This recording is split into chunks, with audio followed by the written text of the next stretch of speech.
Decision time. What to do around this corner? Now, this is a bull-nosed edge. If this was just a square corner, I'd have a piece coming out straight. Now, because this bull-nosed corner is up against a door frame, you know, I thought I'd do something different. Usually on an outside corner like this, you got two choices. Like if this corner was way out, you know, not up next to a door. You could cut this back at half of a 45-degree angle, which is 22.5 degrees. Cut this one 22.5 degrees, and this edge here at 22.5 degrees. You can fit that in there, okay?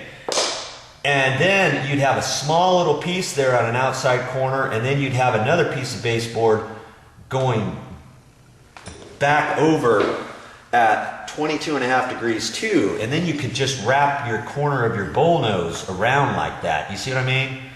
But because this is up against the door, I didn't want to have to cut a little piece like only a ½ inch wide and then another return there. That would kind of look funky, look too busy there. So I decided take a little piece here, and I'm just running it. This is a 22.5 degrees. This is 22.5 degrees. And then it's going to dive right in there. So I cut that at a 45-degree angle. And I fit that in there like that. Now see, that's going to have a nice return right up against the door.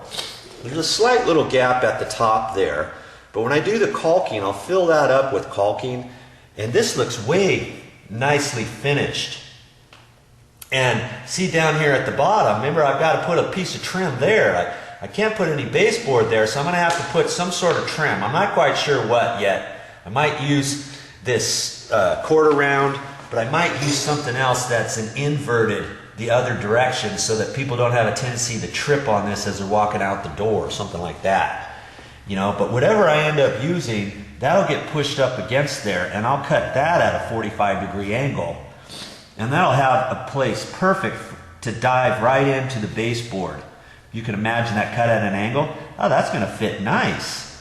Because what some people do is at a corner like this, they might take this, and instead of going through all these motions, they might cut this back at a 45 this other way and just drop it off and finish it right here and not worry about wrapping it around that corner. Saying, that's fine.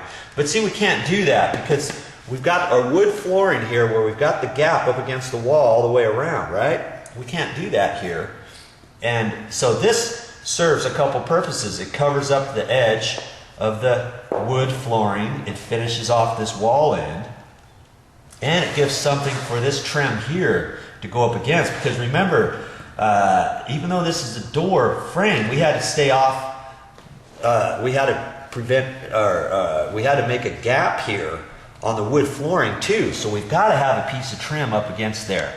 And that trim couldn't be very big because I didn't want it to extend above this lip here, see?